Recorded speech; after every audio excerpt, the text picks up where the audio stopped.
Hi everyone, welcome back.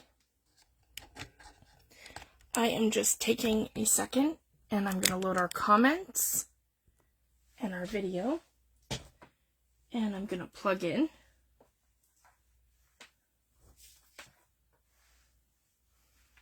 Hang on, guys. Here we go. Just one sec.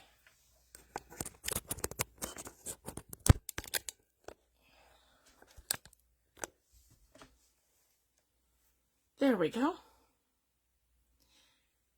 Welcome back, everyone. It is Mixed Media Friday.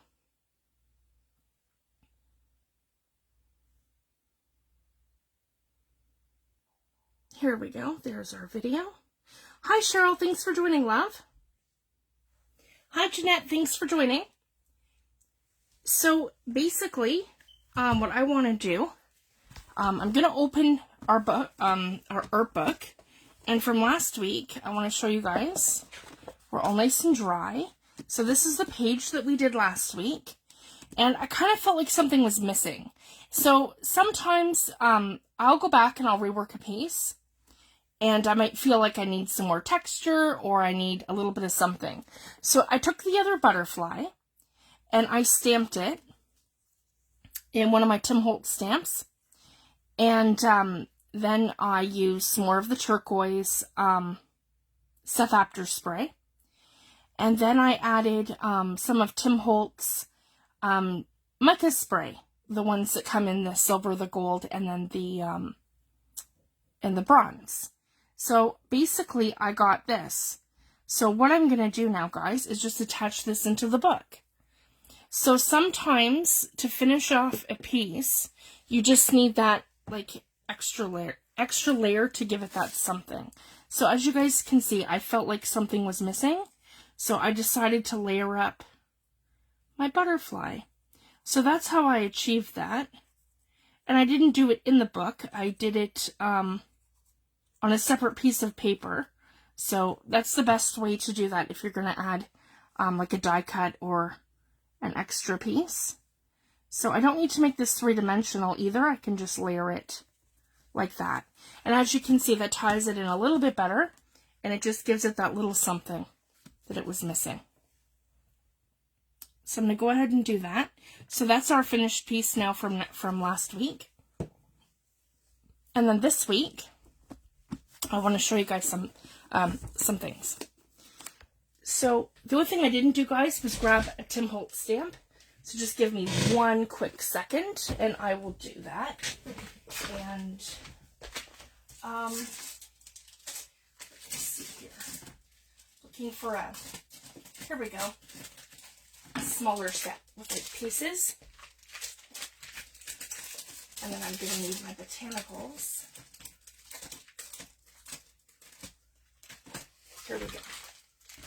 Okay, so the two sets that I'm going to be working from tonight are Tim Holtz Urban Chic CMS 086 and his Illustrated Garden CMS 295.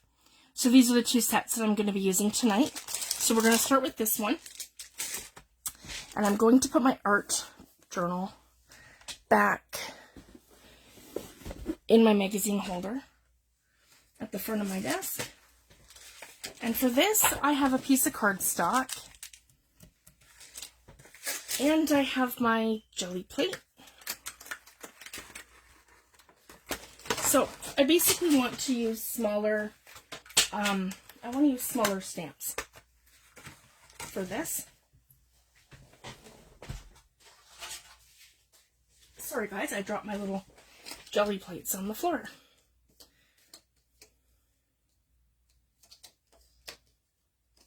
Okay, here we go. So we have our small one. Again here, I have my small circle.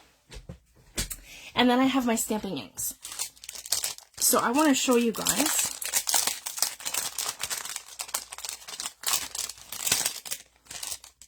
with, let's start with the butterfly. So I'll go ahead and open that. Actually, that's not a good one to show because it doesn't reverse it. Let's start with this one because this is nice and small. So basically, here we go. And I want a little stamping block.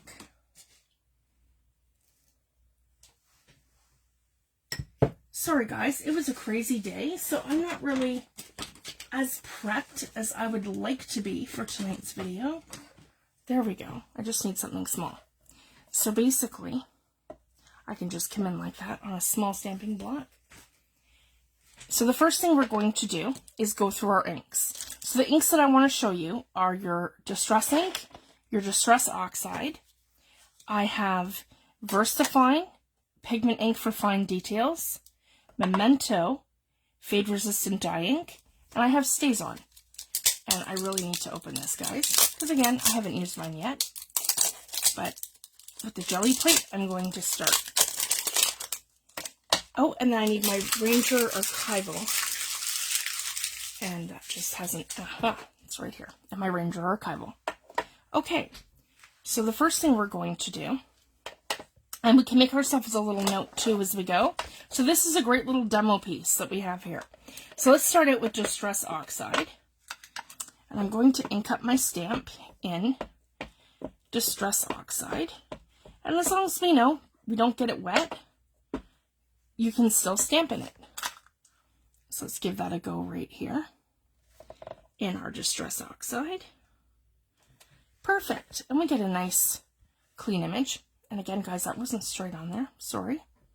That was my fault. I should have. Yeah, there we go. It's on there straight now. So anyways, we have, as you can see, guys, we have a really good impression. But now when we put this on the jelly plate, let's see what happens. There, I'll make sure that we're more. There we go. Because this is the other thing, guys. Your cling stamps will cling right to your jelly plate like it's a stamping block. So I just wanted to share that. This is how we get the reverse image on our stamps. So I'm going back in with Distress Oxide. And we can make ourselves a little note of that. So this one here at the top is Distress Oxide. And then we're going to take our stamp. I hope you guys can see what I'm doing. I want to make sure that I'm completely in frame and in focus. There we go. So we're going to take that, and we're going to treat this just like it's a stamp. And then we're going to come in and put our pressure down. Like that. Sorry, I did that wrong. I'm way ahead of myself. You can use it like that as a stamping block just to show you guys. But what we want to do is not that. Oh, I'm frazzled. It's okay, guys. It's just been a long day. It's like, what are you doing, Fifi? That doesn't even make sense. Okay, we're taking our stamp. Let's try this again. We're taking our stamp. We're stamping it onto our stamping block. Okay. Sorry, guys. That's what we're doing. Okay, and we're transferring the image to our stamping block. And then we're picking up our stamping block and we're reversing the image. So this is from Distress Oxide. And then we're going to stamp it down.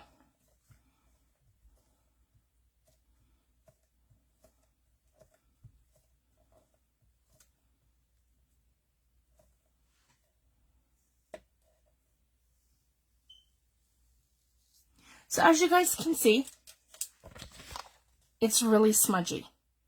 It's a neat effect if you're looking for like a shadowed, a reversed, and it's kind of like a shadowed effect. It'll work, but it's very smudgy. And then we're going to go into Distress ink. So that was our oxide. And now we're going to go into Distress ink. So you want to see how it stamps normally.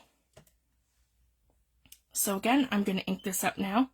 Actually, what I am going to do, because I don't want to contaminate my pad, I'm just going to give my stamp a little spritz of water. And the rest won't matter. It's just going to matter going from an oxide to an ink.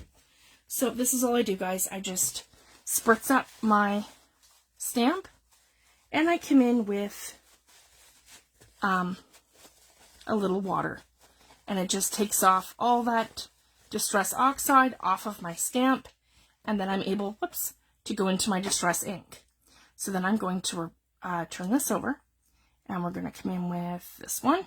And then I'm going to stamp it in the ink. So then we can see the effect that it gives us normally in our ink. Here we go. So this is a way too that's really great to kind of test your products. So these are the products that I have. So I want to see how they play with my gel plate. And then when I'm doing mixed media, I can kind of decide what effect I want. And as you can see, I get a bolder, more watercolor effect from my Distress ink than I do for my oxide. You can see that and see this. And this one here is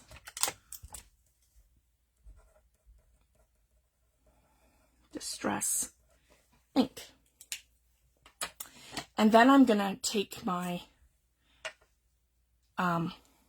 stamp, whoops, and I'm going to go back into my Distress ink, okay, like that.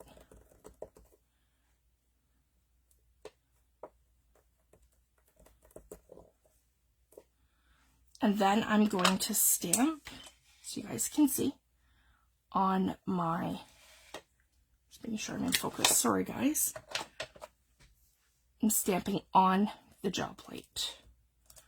And this is why it's great to have the minis, because then you can add this to your mixed media and reverse your images. Okay, so another one that's going to bead, and it's not going to be permanent. So here's the effect here with our Distress ink. Now we're flipping it the other way to stamp it. Right here. Just like that. Sorry guys, I want to be able to stay in focus so you guys can see.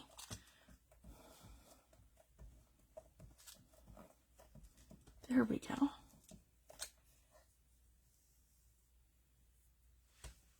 And that transferred it, and again it's smudgy just like the Distress Oxide, but as you guys can see, it beads less because that's more giving like a beaded effect, and this is just giving you like a watercolor smudgy effect. So obviously our Distress ink and our Distress Oxides are not going to be a good ink to stamp in because it's not permanent. Both are water reactive. I like them on the jelly plate though, especially the sprays, because they go down like watercolor. So I find that as long as you've got a layer of acrylic on your surface, you can then go in with any of your Distress inks and Distress Oxides, and you can add in layers with your stencils and different things like that as you go. So I just wanted to share that. And again, I'm not worried. I'm going into the archivals now, and I'm going to, actually, you know what? Let's go into a different stamp. Here we go. Yeah, we can switch it up. I have that cute little bird there. And then we don't get, we're not going to get confused either. Here we go. There. And it's great because all you need is a little water and it comes right up and off. And that's how I clean my stamps, guys. Just a little water. Put it there, let it dry. The next one we'll do, we'll stick with the Tim Holtz first. We'll do Ranger Archival. And then we're coming in with, let's do the bird. Okay. So then we're going to stamp it normally. So again, this is just a little test. And then we can keep this as a reference sheet. So then we know how our inks are going to play, both normally and with the gel plate. So here we go. We have our little bird. And you can use your stamping block. But again, you don't have to. So that's our Ranger Archival. And then I'm going to go back in to the Ranger Archival. Okay. Yeah, right about there. So you guys can see what I'm doing. Perfect. Hi, Jean. Thanks for joining. Hi, Terry. Hi, Joyce. Hi, Catherine. Liliani. I'm just scrolling up. Thank you guys so much for joining. I got my phone to my right, so it's just a little awkward because I don't have it fully charged. I have to switch to my other phone because my S9 Plus now is my battery's pretty much done. So I'm not holding a charge very long. So I got to keep it plugged in. So here we go. We've stamped in our Ranger Archival. So as you can see, this is better than our Distress inks and our Distress Oxide. And again, we're going to get that reverse image. Okay. And then there's our bird. And we just make sure that we stamp it. And I have really great control. I just wanted to share this. Once this is on your page, your jelly plate's not actually moving. When you're just adding the pressure, this is literally sticking to my page, guys. So I don't have to worry about it. As you can see, there's no wobble. So this is even more secure, I would say, than using a stamping block. So I do like that. So again, I'm a little smudgy, but it's a much better effect than using Distress inks or oxides. So this is our Ranger Archival, and I'm going to write that right here. Ranger Archival. Sorry guys, I have chicken scratch for handwriting. And then we're going to go into our fade resistant dye ink. So I've touched on this before, the difference between your stamping inks. So basically your inks and your oxides are water reactive. Distress oxides, they are infused with the undertone of another color. So once you add your water, they because they're infused with that second tone, that comes through once you wet it. They also react kind of like watercolor, but they have a chalky finish once they're dry. And they're a lot of fun to play with. So you can get different resist techniques and all sorts of different things just by using water and your gel medium and that sort of thing. And I love them. They have the undertones of different colors. So like Vintage Photo has undertones. Oh, I didn't get his tail. Vintage Photo has undertones of yellow. Some of the pinks are purples. Some of the blues are greens. Some of the greens are blues. And they're just amazing. And then the Distress inks, they just react like your watercolor when they're wet. And they're very vibrant. They don't have that chalky finish. They're more vibrant. Now, Ranger Archival is archival ink. But I would say that the difference, and so is your Memento, the fade resistant dye ink. But the difference between them is once it's dry, I can go in with my, on all of these, like on both of them, I can go in with my water-based products. I could do some acrylic paints, I could do watercolor, I could do distress, just about anything water-based, and you're not going to notice the difference. But the second I go in with alcohol markers, I'm going to smudge the daylights out of the Ranger Archival ink. So I just wanted to share that. So if you're somebody who likes Copic markers, or you like Copic, I think it's called Copic markers, sorry.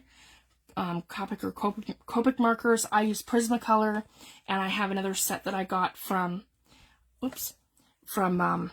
Amazon that I like. Touch 5, I think it's called.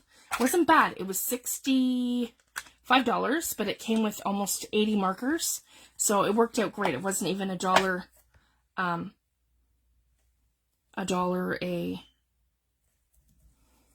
marker. So I just wanted to share that. So that's what I use. So if I'm going to do alcohol markers, I want to use the fade resistant dye ink from Memento.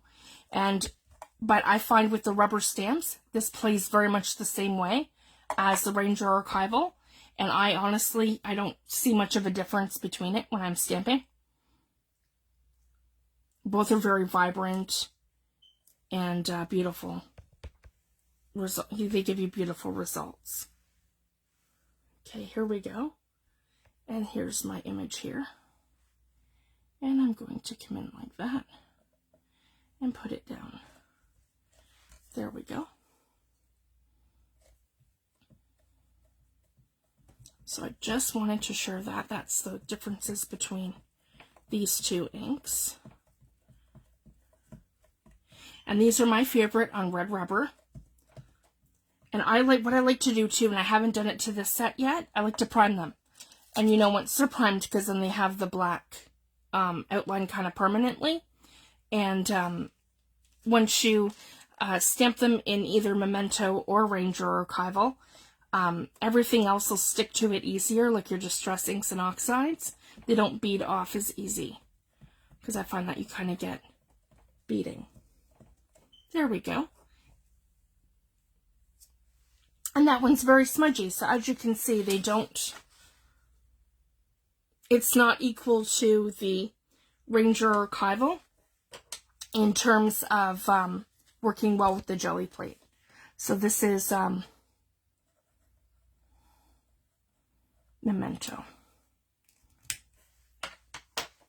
Okay. And the other two inks that I have here are,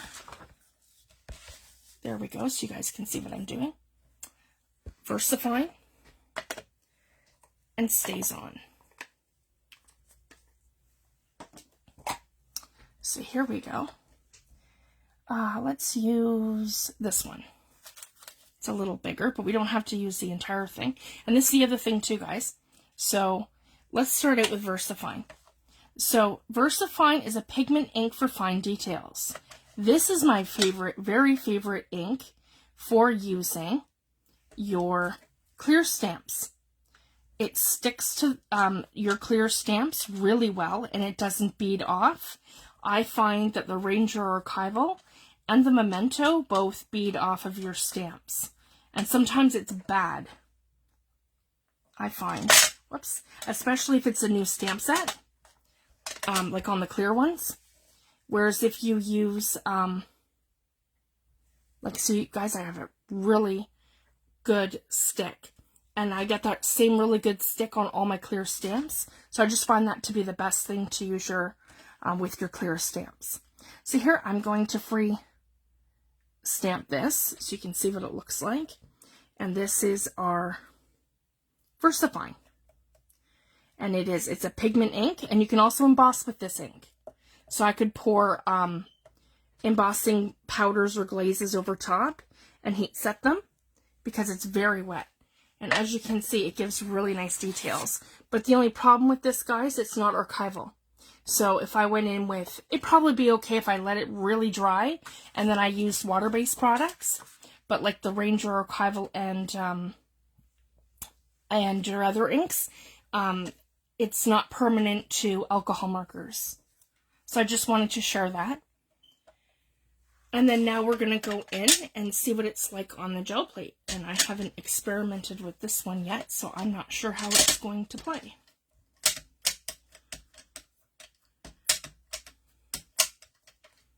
Here we go. And I'm going to give that a good stamp. And it doesn't matter, you can use your block, you don't have to use your block. Here we go. So again, guys, I've got a good stamp, but I'm very beady, as you guys can see. Very, very beady. Okay, I'm stuck. Just have to give that a little pressure. Here we go.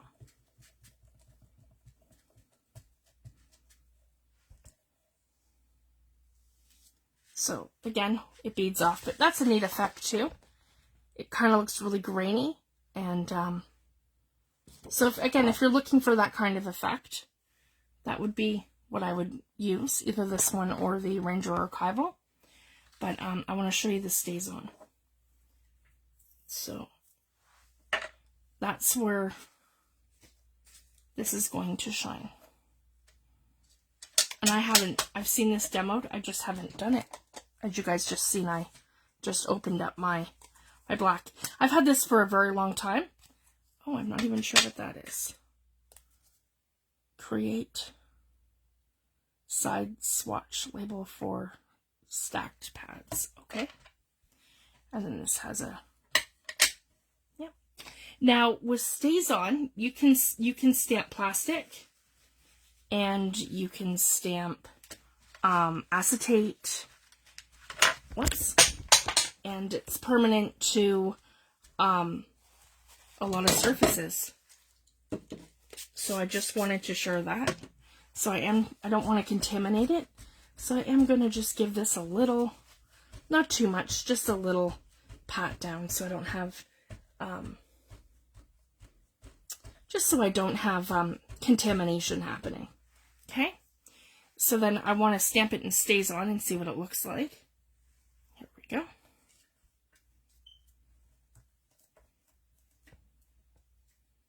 And this is a permanent ink.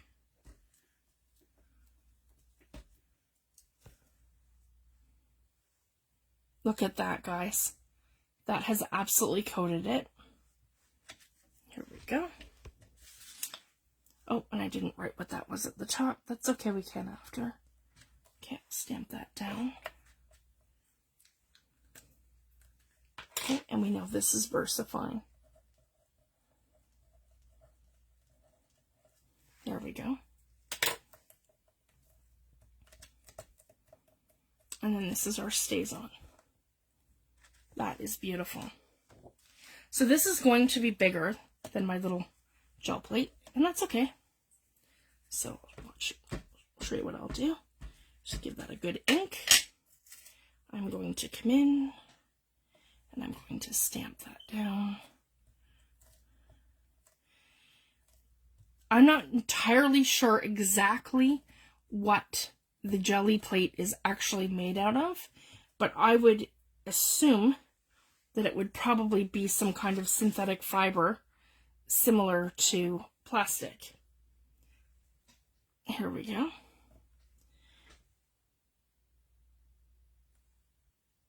And then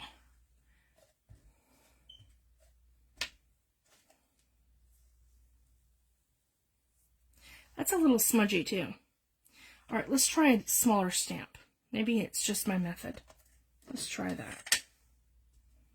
Because I want to try a couple of different things. Here we go. See, that's a little better, guys. There's my bird.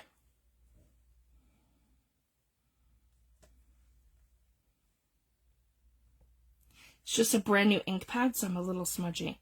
And as you can see, it transfers right off, guys. So if you wanted to do like,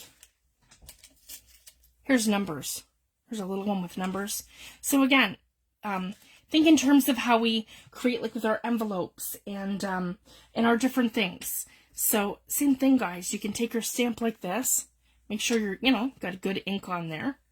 And then do like bits and pieces. Right? There we go. And let's see how that looks. So let's try something else. We're just going to turn it right over. And this is our stays on. As you guys can see, I've got the bits and pieces on there. Lay it down. And that's where this is really going to shine. It is really juicy though, guys. This is a brand new ink pad. So I think that's why we're getting a little of the smudging.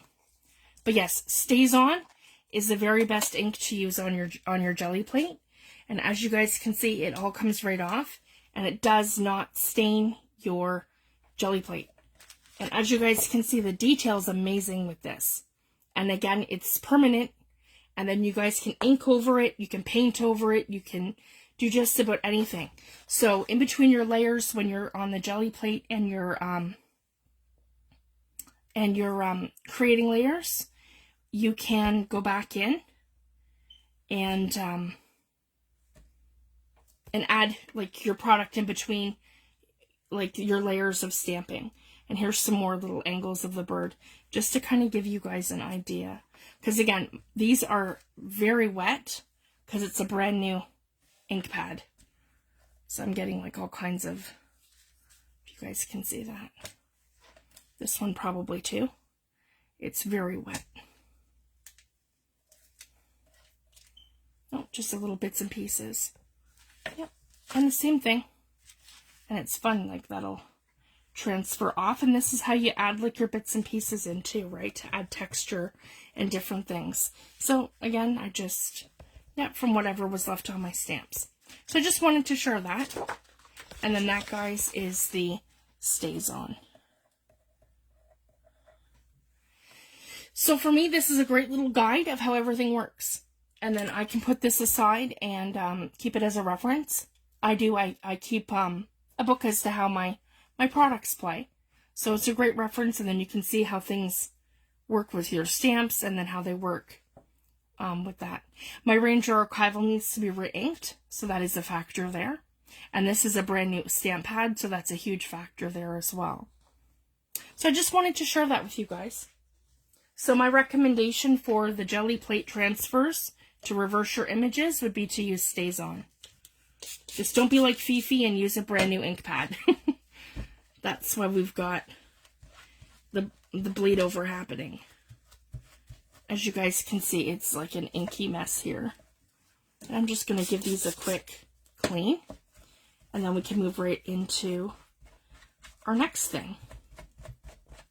So if everyone wants to take a second, tonight we're going to start a watercolor series. I'm not going to work in our mixed media book tonight. I'm going to work on watercolor paper. So that's entirely up to you guys. You can work on your mixed media cardstock, or if you have watercolor paper, you can go ahead and grab some now.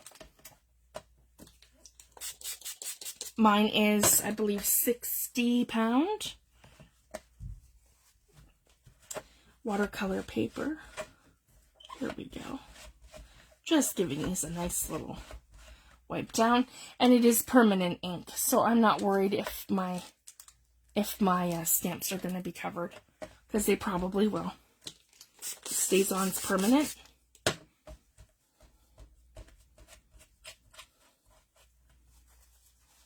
There we go. And then I can leave them over here to dry. So I just like to tidy up a little bit as we go, because the longer you leave that on,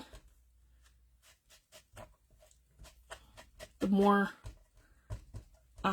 stuck it will become. Okay. Oh, no, I think this one goes here. Yep, that goes up a little higher. That goes here. That bird can go here. There we go. And I'll put that aside with the jelly plate. There we go. So I'm going to grab my other book. It has my watercolor paper. Here we go. So we're moving on to the next thing. And I was working on this, and this is part of the reason why I was late. I have a new watercolor palette. This one here is by Winsor & Newton, and it's called the Coatman Color Sketchers Pocket Set. And this is great, guys, because this is 13 colors, and no, 12 colors, sorry, and it comes with a little paintbrush, and they're small, and it's like pocket size, so this is handy for like if you're traveling, or if you just want a little small starter set. This is fantastic. The big sets are about, like in Canada, on Amazon, they're about anywhere from $150 to $200. And this little set here I picked up, guys, for $39. So I was really impressed. So for us, it's about the same price as Prima or any of the other artist quality watercolor sets. So I was really happy with that. So I'm just going to take a second and I'm going to finish opening these and we'll get right started. I wasn't planning on unboxing this live, but it just sort of happened that way because I ran out of time. So if anyone has any questions, I'm happy to answer. So these are small, but I mean, they're going to go a very long way because when you're watercolor painting, you don't really need too much. So you can have a dish of water with you, or you can be like Fifi and just use your distress sprayer.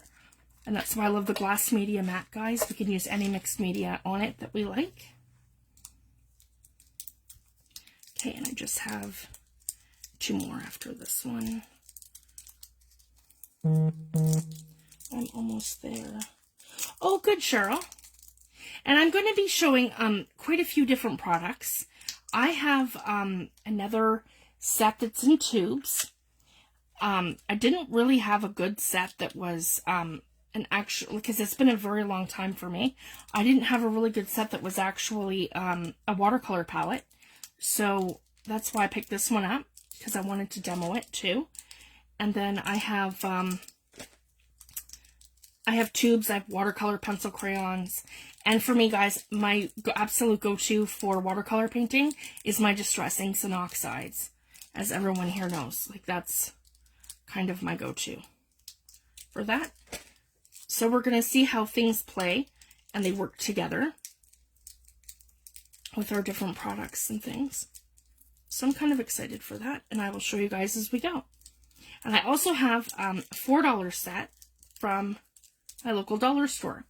So I want to show you guys that too, and how it compares, what the colors are like, and the pigments. And honestly, guys, don't feel like you have to run out and get like an expensive set to do this. You can just use what you have. So, I mean, if that's what you have, guys, you have like, you know, a set that you got from Walmart or the dollar store, use what you have. The only thing that's going to be different is the colors. And I don't know if you guys know this, but the company that owns Winsor & Newton and owns Liquitex, the company is called Reeves. And they've been around since, I think, the 16 or 1700s. They're like one of the first revolutionaries in paint. So anyone that does like, you know, oil painting and things like that, that tends to be their go-to, like for fine art and anyone who's like gallery artists and things. And so their products are amazing.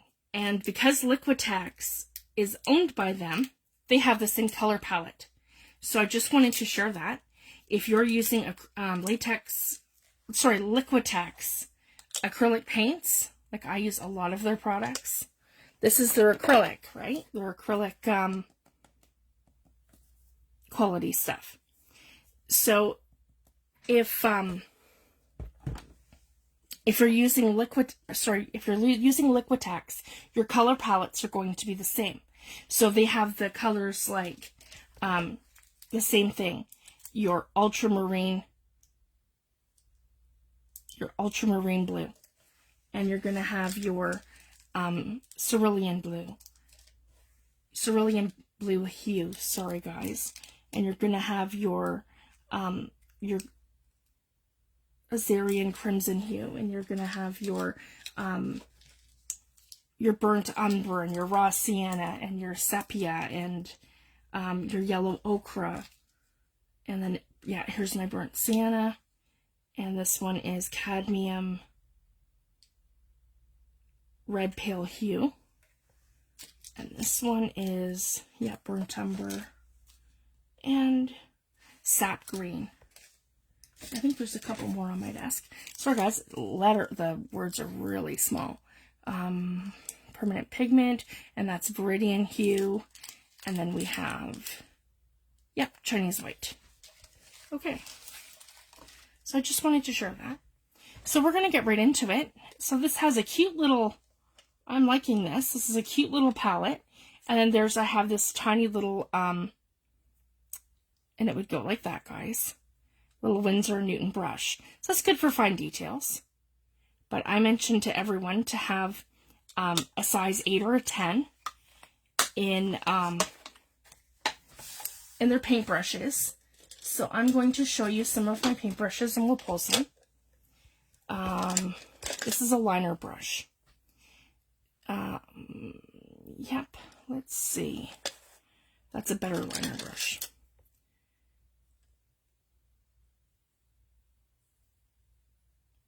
So these are for doing fine detail. If you're painting something like trees, the hairs on an animal, the wings and the textures on birds, you're going to want like a fine liner brush. So I just wanted to share that. So I do have a few here, and they're basically just a long sable-haired brush. And then you have your round brushes, and that's like these ones, where they're also animal hair. And this one here is a size, okay, that would be a 6, that's an 8. So as you guys can see, size 6, size 8, and a 10 would be this one. Yeah, and there's my 10. So that's a great start, guys. So for tonight, I would say 6, 8, and 10. So that's kind of good, right? To have something in around that size. So I just wanted to share that. And then I'm going to show you guys some different techniques as we go too. Now, the first thing I wanted to mention, where this inspiration specifically came from, was there's a lady on YouTube, and I found her channel, and I just loved it. She does a lot of fine art, and she got into doing junk journals, and that's what she's doing. She's adding her artwork to her journals, and I wrote it down, and it was right here, and it just escaped me. Here we go. Her YouTube is the Creative Cove, and then I also I watched her video first, and then Artymaze did her take on that, on her video. So that's kind of what I want to do tonight, guys. I want to kind of show you how I would do it. So, we're going to take our painter's tape, and tonight we're going to be making little journaling cards. And I thought it would be really super fun if we do this as a group swap. So I just wanted to share that. And I will, after the live, I will link, after the live, guys, I upload all my videos to YouTube. So I will post in group and in the description box of my YouTube channel, under the video, the links to both Artymaze and to the Creative Cove's YouTube channel, to their videos. So I'll provide you guys with the links, because they were awesome. So again, I just use a little bit of my painter's tape, and I like to give myself just a little bit of room. So as I mentioned with thirds, to break things up, and this also protects like the edge of your pages. So I don't feel like I have to go that full inch in, just enough that I'm protecting the outside, sorry guys, of my pages. And then we're going to make some journaling cards. So we could do this. That might be a little, yeah, we'll just go like that. Okay, so we'll go straight down the middle to break it up. And I don't know, should we get 4 out of this or 6? I'll let you guys decide. You know what, maybe 4. Because if we're going to use these for a pocket or for junk journaling, maybe we'll get 4 out of this. My paper's a bit small. If it was 12 by 12, I'd say sure we'll get 6. But I think 4 is going to be efficient. Okay. Now, they both started out by doing some stamping. So we're going to do 2 in stamping, and we're going to do 2 in freehand watercolor painting. So let's do that, because as you guys know, I love to do both. I have lots and lots and lots and lots of Tim Holtz stamps, and I love his stamps. And same with Stamperia, and there's so many beautiful stamp sets out there, and that's kind of what they are for, guys. So if you feel intimidated by drawing, don't feel like you have to do that. Get a beautiful stamp, Most of them are extremely detailed, and then they allow you to go in and to watercolor them. So my StazOn is a little too juicy for my liking right now, and I'm going to use my big acrylic block. I don't know why I've got ink all on here, but I do. There we go. This one came with one of the Tim Holtz bouquet sets. So I have this on here. Oh no. Okay, you can only see the top. Okay. Oh, and I'm having problems with this. I want to move this so that it's attached to the top of my desk opposed to the back, so it doesn't interfere with me, and then it's going to hang. So it's going to be more centered in the middle of my desk. Let me know, guys, if that's a little better. Yeah, I don't want to start this until you guys have a really good view, because there's not too much I can do at this angle. Sorry, guys, I'm just reading that now. I got to make sure to keep paying attention to the comments. So we have this beautiful stamp here, and these are a great size, so that'll probably be really good for here. Okay. So we'll do these ones at the top so I can get a good stamp in. And this one here is beautiful too, and I haven't used this one yet. So that'll give me a really nice, yeah. Okay, let's do this. So I'm going to come in with my acrylic block, and I'm going to do that. So I have it here, and I'm going to ink it up in my Ranger Archival.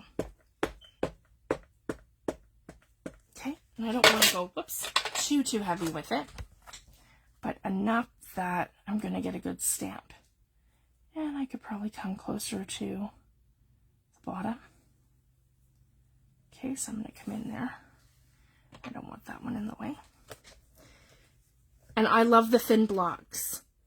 These are super thin, so I can actually feel the stamp underneath my fingers, and I can do a walking motion without hurting my wrists, and I can actually get a really good pressure across my entire stamp without smearing it and smudging it.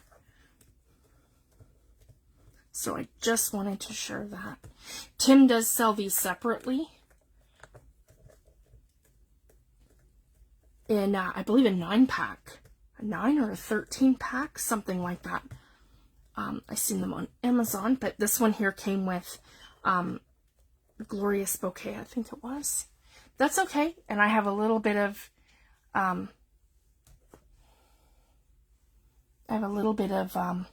fade there, and I can show you guys how we can work with that. So there's one stamp. I'll take that one off,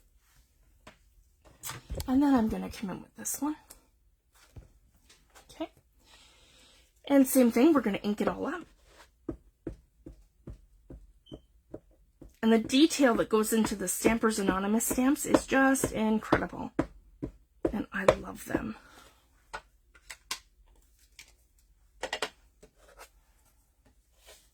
Okay, and I'm going to get that one right up here. Okay.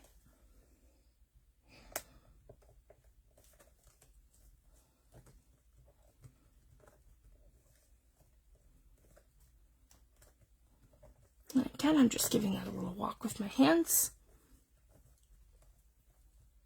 And these will be a really fun swap, guys.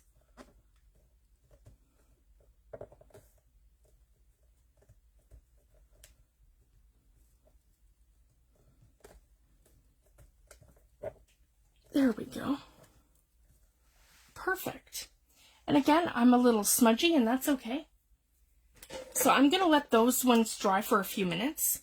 And while they're drying, we'll ink up these ones. So again, I'm going to slide this. Sorry guys, I'm going to move some of this stuff because I don't need my Liquitex or any of that. Here we go. So you guys can probably see a little better. Here we go. So I'm going to take my, and let's come this way just a little bit. There we go. So you guys can see over here what I'm doing too with my watercolor palette. Oops. Here we go. I have stuff all over my desk, guys. Okay, so I'm going to open this and put this over here, and I'm going to put myself a little pool of water right here. And this is kind of where I can pick up from. And then I want a paper towel so I don't contaminate my other inks.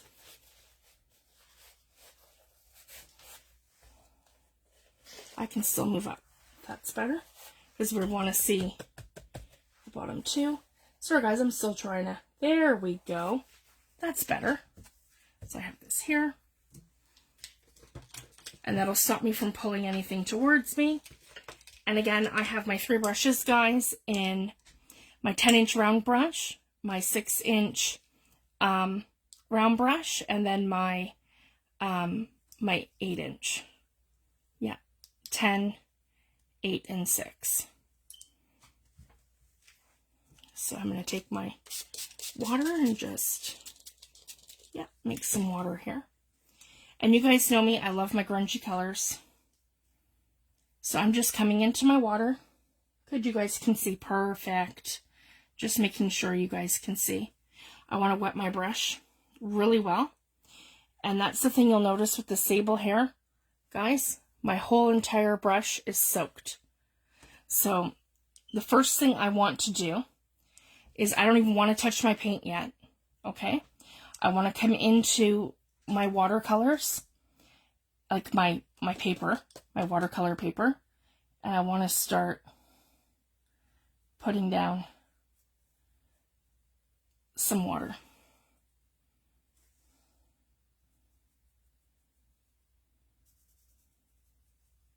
And I'm not really doing anything specific. I'm just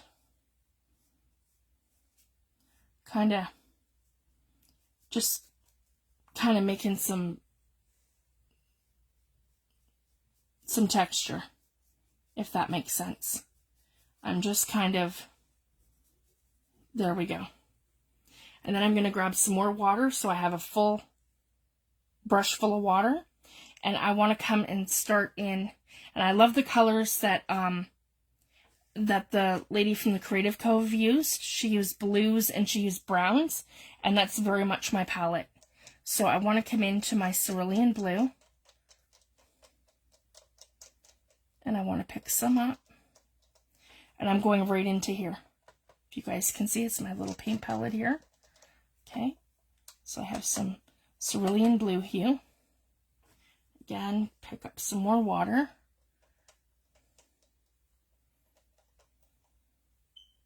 Perfect, you guys can see exactly what I'm doing. That makes me happy. And I'm not worried about this. So once I've kind of put my color down and I've taken the water out of the brush, then I can, and I gotta make sure this stays nice and wet, which is fine. I just have to keep squirting. It'd be the same if I had a dish of water. And then I want to make sure, so basically once I have enough water here, my color will be completely out of my brush, and then I can come into my brown. So I want to come into that nice dark burnt umber, raw umber kind of look. I think that's what this one's called. Anyways, I'll tell you after. But this is the super dark one. And then I want to come in. Yeah, see? And I want to add some of the burnt umber in here. So I have this really nice dark. And again, I'm still damp here. And then I can come in and I can put some of my watercolor down. And as you can see, guys, I don't hold my paintbrush like I hold a pencil. I hold my pencil like this when I'm drawing. I hold it kind of like this when I'm painting. And it's more of like a loose kind of, yeah, I need more water here. If you guys can see that. Here we go. And I could probably, yeah, I need to be a little quicker. Sorry guys, I'm talking too much. I want to come in with more water. We're dry now. There we go. We can just do little areas at a time. And then we're picking up that darker blue here too. Oh, I like that. Here we go. So this is mixing the darker blue with our dark brown. Again, I want to go into cerulean blue.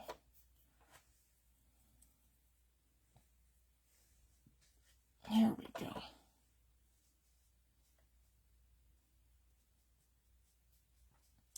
Watercolors is very forgiving. So this is just me creating a background, guys.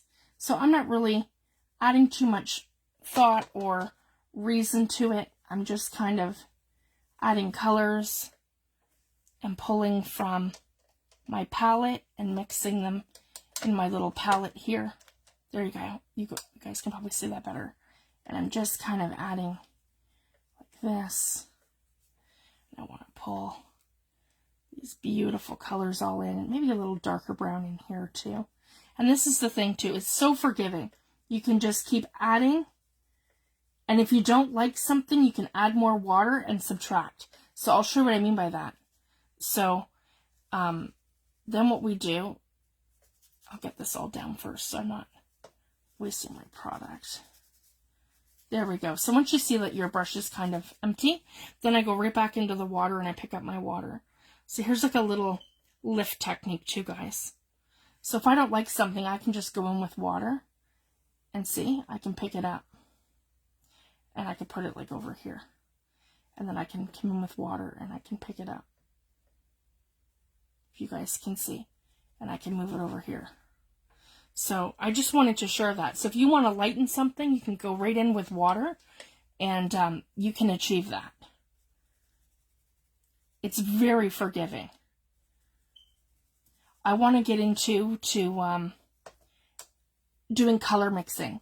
So I can show you guys how to achieve all sorts of different colors with your products. And the great thing too about using the Winsor & Newton, if you're also using Liquitex, the same colors will apply to both products.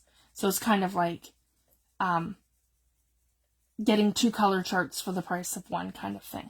And I'll show it you guys too with the distress inks and the distress oxides, because again, guys, I love to watercolor with those, and I can kind of show you the difference too. So maybe we'll do that. Let's do the bottom two in actual watercolor, and let's do the top two in our distress, because that's kind of where I shine too, guys. So just to share that. And I'm happy to share, you know, and I think that's a lot of the thing too. What holds a lot of people back is that we don't know how to use our products. So if we don't know how to get the most out of our products, we're not going to use them, right? And let's face it, if we try something and we don't like it and we don't really know what to do, then, you know, those products will sit on our shelf forever and we won't use them. So that's kind of has always been my thing, guys, is that I love to demo this stuff, to show you guys how I use this stuff, and to help build everybody's confidence that, you know, we can all play. And that's my thing. Anybody can draw, anybody can pick up a paintbrush, you know, you just have to play. And see, and if I don't like something, well, that's too brown and, you know, maybe I'm not getting quite the colors that I want, then the other thing I can do if I want to make turquoise, all right, what two colors do I mix together to get green, guys? Does anybody know? This is our first little test. Can anyone tell me what two colors I mix together to get green? I'll give you a hint. The first one is our yellow. And I'm going to teach you guys what primary colors are. And our primary colors give us our complementary colors. So when we mix our primaries, they give us complementary. Now, when you mix your complementary colors together, that's when you get, a lot of people get mud. Like, you know, you get your browns. So again, it's blue, guys. When you mix blue and you mix yellow, you're going to get this beautiful turquoise green. if you guys can see that.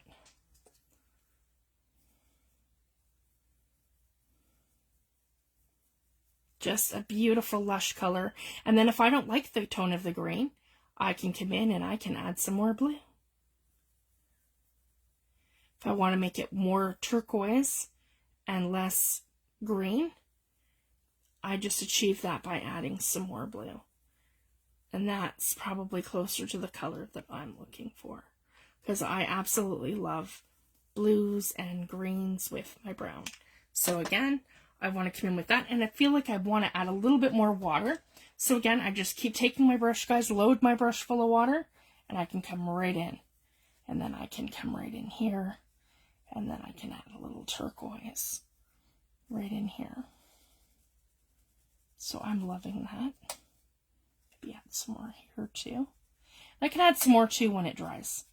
So once it dries, and it always dries lighter than it actually is, if that makes sense. So here we go. I've gotten some of that. And again, I need some more blue. Yeah, we just keep adding. There we go. And then we'll come into this one. And same kind of thing. We'll grab our brush and load it. I need some more yellow. Here we go. Lots of yellow. Okay. And I need more water over here. There we go. So I love having the glass mat. This is also forgiving. Like, you just spray your mat,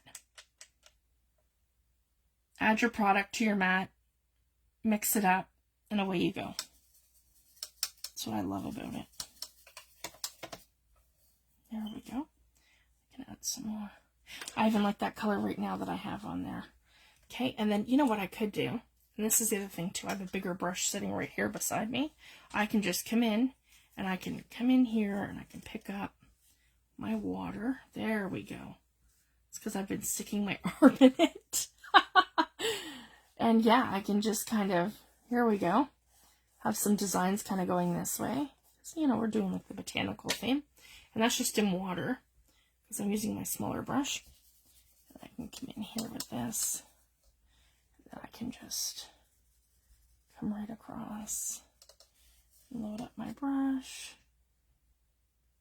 And this is the other thing too. Can you guys see that bleed?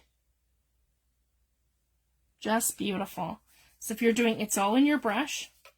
So when I load up my brush full of pigment, this is already wet. And I can take my brush like this, guys, you can see. And it's kind of like a motion like that away from me. And it's in the pressure of the brush. So start out thin.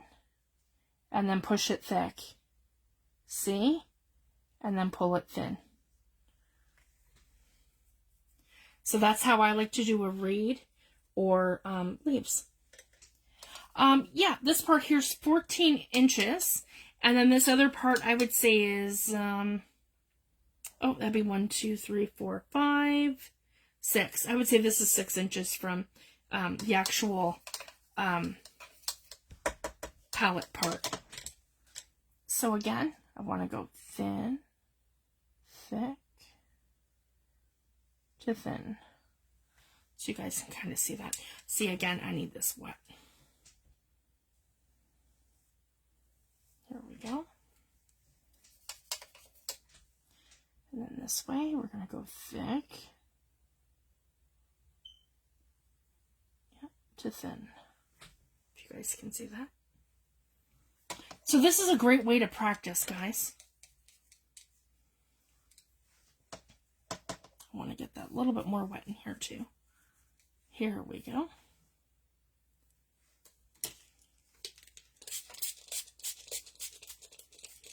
So as I'm just kind of playing here, I want to show you guys these just simple little techniques. I mean, we're going to touch on this in depth too as we go, because I want to show you guys how to paint all kinds of stuff: botanicals, mushrooms, butterflies. I haven't actually sat and painted in a very long time, guys, because I've been, you know, making journals and doing all this other stuff. So it's been a very long time. Like, I haven't actually sat and done a painting in probably, I don't know, 10 years. So I just wanted to share that. So for me, it's kind of like, oh yeah, you know, this is something else that we can do. And I want to do all kinds of different stuff. I don't want to feel like, you know, we're limited to a book either. So that's the other reason why I thought maybe to change our group name to Fifi the Paper Crafters Creative Community. So we can all feel like not only are we making books, but we can also do, you know, mixed media. We can paint a canvas. We can do kind of whatever we feel like doing without feeling like we're limited and we're, you know, maybe we're restricted or not allowed to post, and I don't want anyone to feel like that ever. So that's why I thought it was really important that we change it to my creative community. So everyone's kind of welcome to post what they're working on. So if you're working on a watercolor or acrylic project or whatever you're doing, I want you to feel like you can post in group. So I don't want anyone to feel like we're excluding that. And same with making your journals. If you're not, you know, making an art journal and you're making a junk journal, you're still welcome to post that. Or, you know, or whatever you're working on, anything. So I just wanted to share that.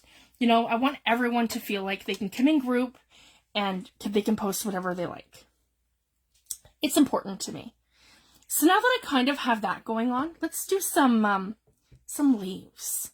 So I want this to kind of, so again, I'm holding my paintbrush, guys, firmly up right about the middle, if you guys can see that. And it's kind of like a motion kind of like this, and I'm holding it, and it's just kind of flowing. So just think of that, like, you know, we're flowing. So I want to kind of come in and do some little botanicals, kind of coming up like that, and down like this, and off like that, here and there. We're kind of like, maybe a little thicker here, because we're kind of like foliage, right? And it's kind of like a close-up, right? So I like that little bead of grass. Maybe we'll add another one up through here. And the same kind of motion where we're thick and then thin. And the same thing, we can kind of add some little blades of grass in like that without really committing. And then we can add the detail in here. We just kind of like that. And we can add our little leaves in. And like that. And we can add our little leaves in. And it's just a matter of making little shapes, guys, and just adding little bits and pieces until it looks right. And then if you want to make it look more botanically too, you don't have to just stick to the grain. So let's go in here and add some red. I have this really pretty red color here. Well, who knows? I mean, we might have some little berries or something in here. See, guys? And we just, it's like you're using your imagination, right? It doesn't have to be, anatomically perfect, if that makes sense. You just have to, and that's the thing too in a painting. I want to share that, because when you have perspective and your most detailed things are at the front of your painting, if you're doing like a scene where it's flowers going all the way back into a meadow, well, at the back of your painting, they're not little flowers anymore, they're like little blobs the further you get back. So I just want to share that. So don't feel like you have to do like all this incredible detail all the time. You just have to add, you know, like your little bit of pigment in. So see, that just kind of made it, right? And maybe I want this to be like a little flower in here. So let's just kind of, I don't know what kind of flower we're going to be. And then when I add a little bit of red to blue, I'm going to get purple, guys. So again, and this is all in my brush. And I'm getting that beautiful bleed, if you guys can see that. And then what I want to do here is create my petals. And I want to put pressure down, if you guys can see, and pull up. Pressure down, pull up. Pressure down and pull up. Pressure down and pull up. Pressure down and pull up. Pressure down and pull up. And we just kind of keep going till it kind of looks right. And it kind of looks, you know, you're thinking, oh, well, I don't really know too much about that right now, because it's supposed to look like a hot mess, because that's our first layer, right? And then we're going to come in here and we're going to pick up some yellow. And this is where we're going to add all these little details into the center of our flower. And as you can see, I'm doing like a flicking motion. I'm just kind of going like that, like a little flick. Flick, flick, flick. Flick, flick, flick, flick, flick. There we go. See? And then we're going to come in. Need some more water. Stuck my arm in that one. That's okay. To me, I'm having fun when I'm covered. And that's just how it is for me.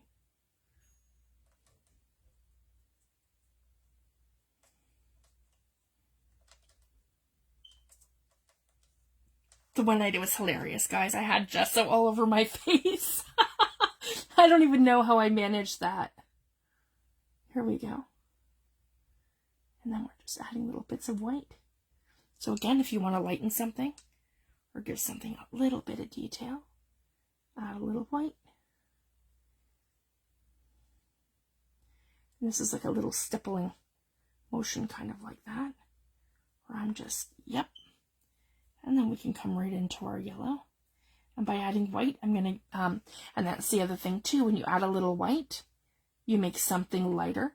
And when you add a little black, you make something darker. So we're going to get into all of that with color mixing and all of that.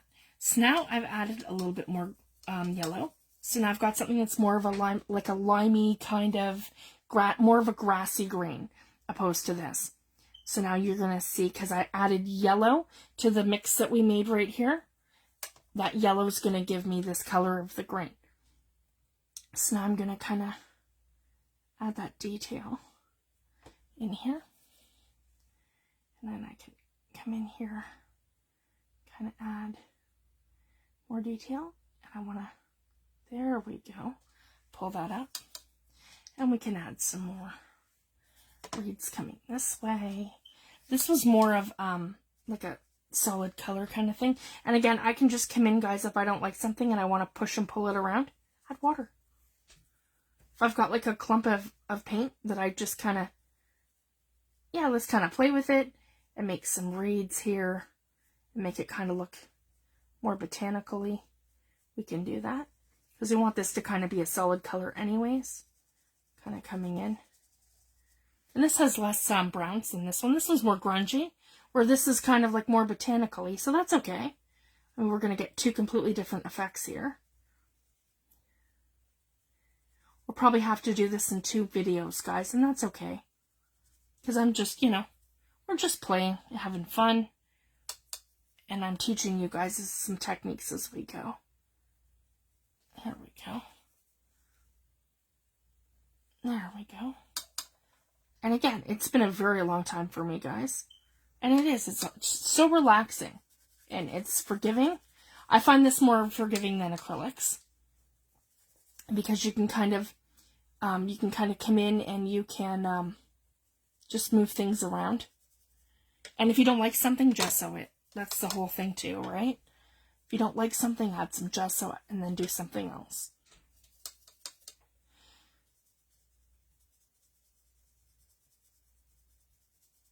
Alright, I want to make sure that's nice and dry. See, we're not dry yet. Because I can't do the second part of my flowers until that's dry. So I want to... There we go. And even if it gets dry on here, you just add some more water. And then you can kind of move it around. So if you guys can see, I can add that little darker bit in here. That kind of pushes that around so that my background's filling. If you guys can see that. Here we go. There, I've made it a little bit more grungy.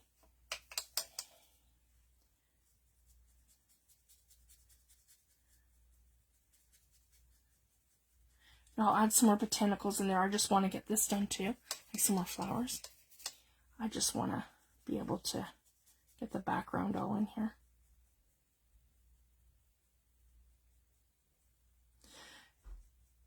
Oh, I hear you, Sylvia. Absolutely. I'm not allowed to wear my good clothes in my craft room anymore. I have wrecked so many beautiful shirts and so many nice things, and it's just, yeah, it's not good. Yeah, between the gesso and the Fabri-Tac, and yeah. And I'm that person, I will spill it, and I will wear it. And so, like, my poor clothes. There we go. I really like that one. And then we have this nice background here that's almost dry. And I just want to... Okay. So while we're waiting for that, maybe we can do some of the backgrounds up here.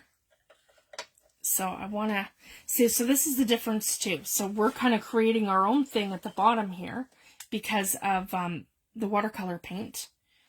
And actually, you know what? I'm going to use Distress on those ones to show you guys the difference. But let's continue with this. So again, we can just... Sorry guys, I need water. There we go. There we go. So let's just go into like this beautiful dark green right here. Here we go. Okay. So now we can just kind of come like that. And I'm even thinking maybe this darker green.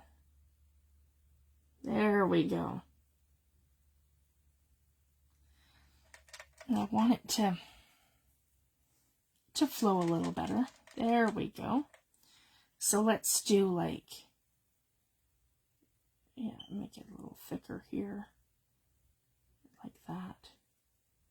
So we can kind of give it the impression that it has leaves like this. Here we go. There's one. It's kind of like that. And then we can come in and do the detail. Like this. So it's not so harsh looking. There we go. There we go. And then we have like a motion of that. This. There's botanicals going up. Kind of like that. And like this. And like that. I'm going to push that up so you guys can see. Sorry. And if you want to add like that little bit of, yeah, just kind of. And then we want to add some like of this yellow color. So we're adding like these like tiny little botanicals everywhere. Where it's like little flowers. Looks kind of like a hot mess right now, guys, but it'll make more sense once we get everything all in here. Because that's essentially how plants are. They're all bunched, right? Yeah.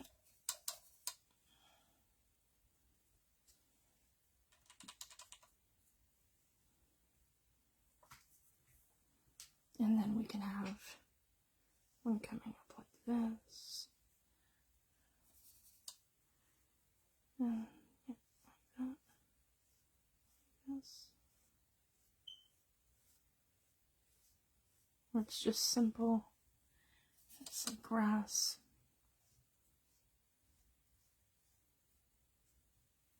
And again, like our little wheat at the end kind of thing, where it's just, yeah, right like that. Or even Queen Anne's lace, that's kind of what that reminds me of. Let's add some white. And like a cluster of flowers at the end. That's, yeah, all kinds of white flowers at the end, and they're quite big. So we can have that in here.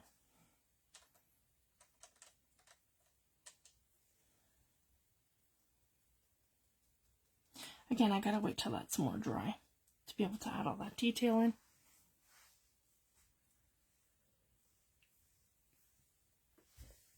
I think what I'm gonna do, guys, we'll let this dry, and then I'll come back next week and we'll finish it so that I have a completely dry surface.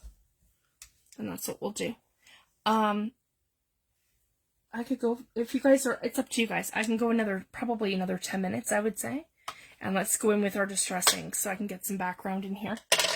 So again, guys, I'll put the watercolor palette aside, because this is, again, another favorite of mine. So let's come in with, yeah, we'll do one super vintage, and then we'll do one kind of like a pinky color, kind of almost like shabby chic. So I love, and I'll pull it from here, and I want to make sure this is completely dry before I put my ink pads down. Okay, here we go. So all I essentially do, guys, and I want to come in with the inks, not the oxides. So this is the big thing too when you're watercoloring with distress. Your inks are going to sit to the back, and your oxides are always going to sit on top. So and it doesn't matter how you layer them.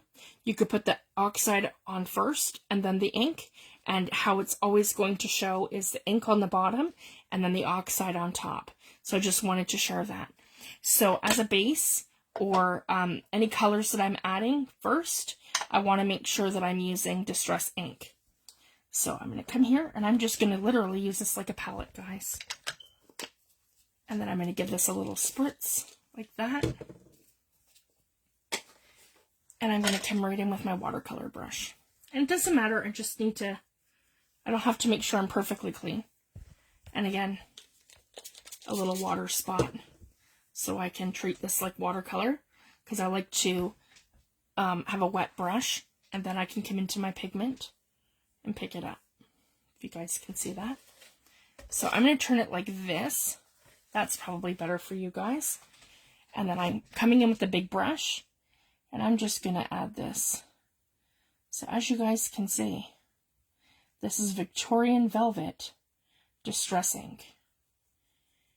And I absolutely love to watercolor with Tim Holtz Distress. And as you can see, it is playing very much the exact same way on watercolor paper as my watercolor paints.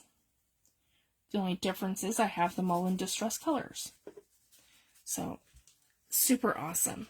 And again, I just tilt things around and move them around. Hopefully you guys can see that. Just so I can get in to all these like really fine areas here, so I'm not contaminating. And then we'll have a completely dry surface by next week. So again, this is just quick. Doesn't have to be perfect. We just want to basically come in and add our color like that. And the great thing too, the painter's tape will help it that we don't bleed onto our next page. There we go.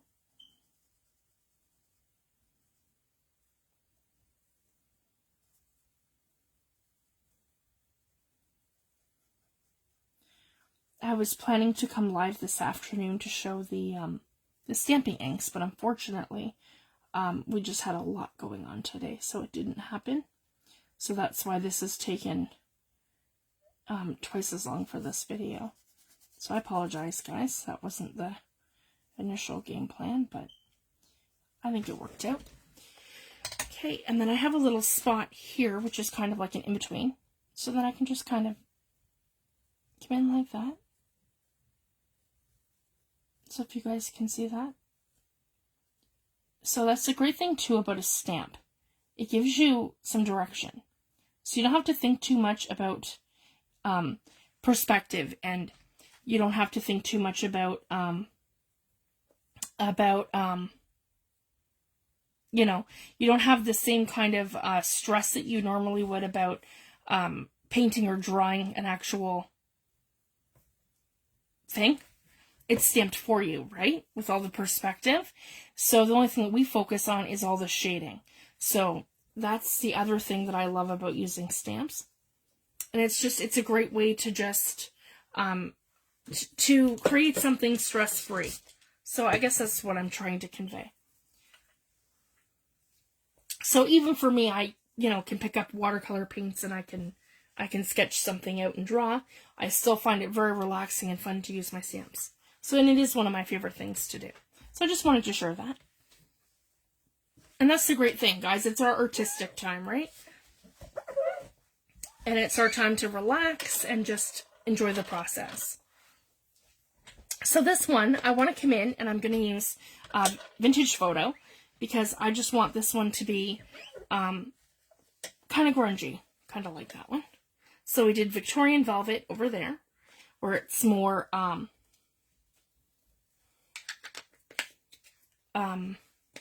more shabby, I guess you could say, like shabby chic.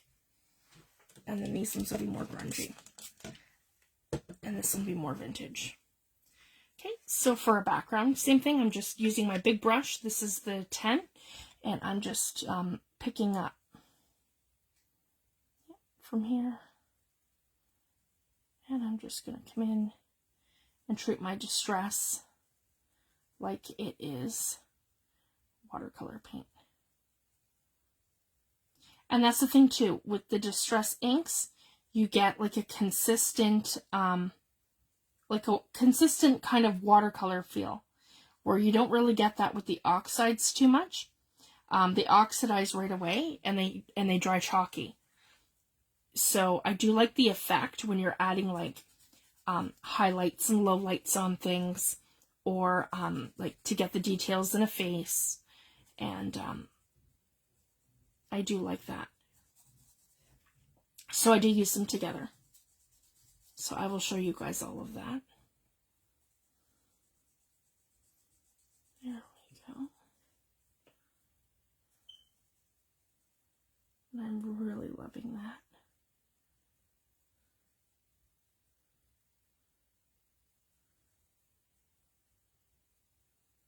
There we go.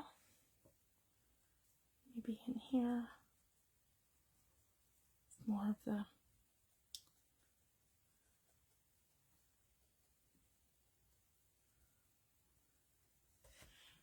Vintage Photo there. And as you can see, as this is drying, I'm getting like a really nice dark tea coffee kind of feel to it. So that's what I love about the Vintage Photo. It's just so nice. And vintage without, it's not like too dark. There. So I've done that, guys. I've done my background now, and then next week we can come in and we can add the details in once that's dry. And same with these ones. I want to finish these flowers, and the botanicals, but it's kind of hard when your main stuff is wet. So once it's fully dry, I'll be able to add in way more details, and I'll be able to show you guys. And the other exciting thing too, I have ordered the Heat It tool from Ranger. So I'm really excited for that to come, because then I can start drawing things live without it being super loud like my my embossing gun. Because there's nothing worse than watching a live and it's really loud. So I just wanted to share that.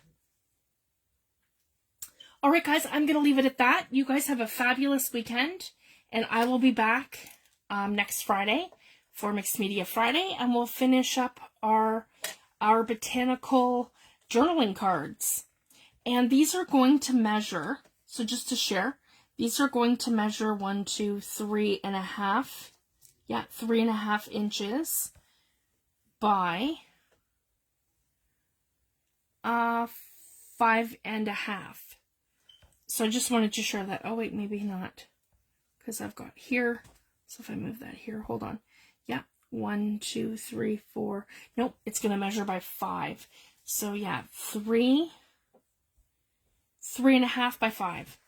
So I just wanted to share that. Approximately, that's this one here. That might be a little shorter, but that's okay. Just take your 8. This is an 8.5 by 11 sheet. Is it? Hold on. Should be 11. Be 11.5. And then this is, yep, 8.5. See, yeah, 8.5 by maybe 10. No, sorry, 11.5. Yeah. So just, you know, section it off into 4, and then that'll be perfect. And they'll fit into little pockets anyways. So I just wanted to share that. Because, yeah, that's going to be basically just a normal sheet of watercolor paper, and we're going to section it off like this and to do 4. But I think we're only going to swap a couple of them. I'll let you guys know once we set up the swap. But I thought it was a super fun idea, and I wanted to show you guys. So you guys have a great week, and I will be back on Friday. Thanks, everyone. Bye.